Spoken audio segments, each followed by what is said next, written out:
Hola, ¿cómo estáis? Today we are going to see how to construct conditional sentences in Spanish. The conditional tense is broadly defined as the verb tense that is used to indicate that an action or state of being is dependent on the occurrence of a condition. The Spanish conditional tense is known as both el condicional and el futuro hipotético, the hypothetical future. Unlike the past, future, and present tenses, the Spanish conditional doesn't always refer to a particular period of time. Its name suggests that it is used when there is a condition involved, but it also has close connections with the future tense. Verbs in el condicional don't refer to events that definitely or necessarily have happened or are happening. They refer to hypothetical acts.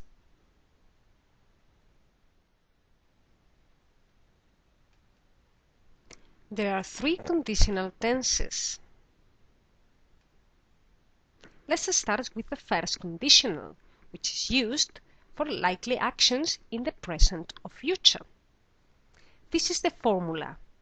You use the word si, si, and straight after a verb in present tense, the indicative present tense.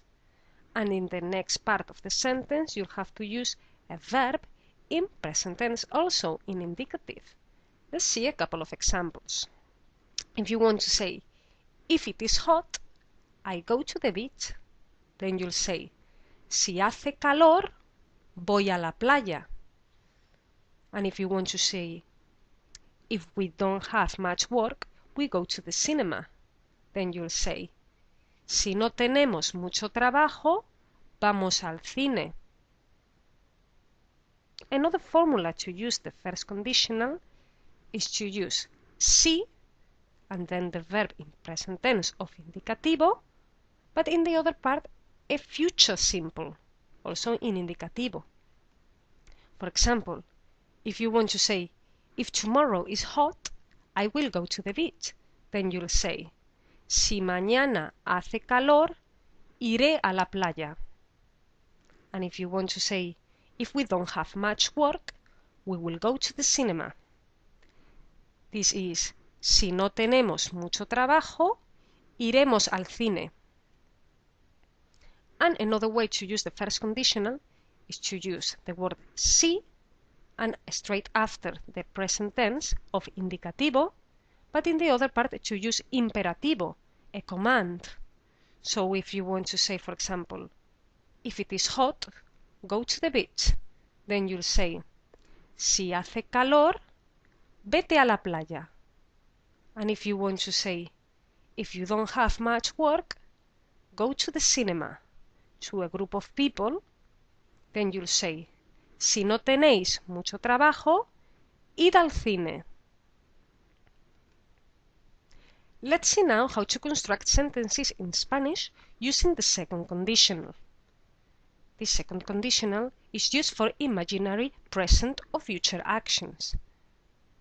The formula is to use the word si and then a verb in pretérito imperfecto of subjuntivo, and in the other part a conditional simple. Let's see two examples. If you want to say, if it was hot, I would go to the beach, then you'll say, si hiciera calor, iría a la playa. You can also say, si hiciese calor, iría a la playa. And if you want to say, if we didn't have much work, we would go to the cinema, then you'll say, si no tuviéramos mucho trabajo, iríamos al cine. And you can also say, si no tuviésemos mucho trabajo, iríamos al cine. Finally, we will see the third conditional. This is used for imaginary past actions. The first formula you can use is the word si and then a verb in pretérito pluscuamperfecto of subjuntivo. In the other part of the sentence, you'll use a verb in condicional compuesto. So let's see two examples. If you want to say, If it had been hot, I would have gone to the beach. Then you'll say, si hubiera hecho calor, habría ido a la playa. And another way to say the same, si hubiese hecho calor, habría ido a la playa. And another example, if you want to say, if we hadn't had much work, we would have gone to the cinema. Then you'll say, si no hubiéramos tenido mucho trabajo, habríamos ido al cine. And another way to say the same, si no hubiésemos tenido mucho trabajo, habríamos ido al cine. There is another formula to use the third conditional. Is to use the word de, de, and then an infinitive compuesto. And in the other part of the sentence, condicional compuesto. Let's see some examples. If you want to say, if it had been hot, I would have gone to the beach, you can say, de haber hecho calor, habría ido a la playa. And if you want to say, if we hadn't had much work, we would have gone to the cinema, then you'll say, de no haber tenido mucho trabajo, habríamos ido al cine.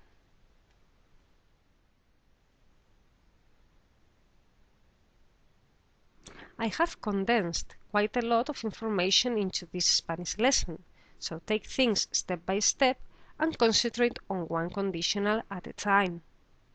I would suggest studying and practicing the three conditionals in order, with loads of practice sentences using a wide variety of verbs.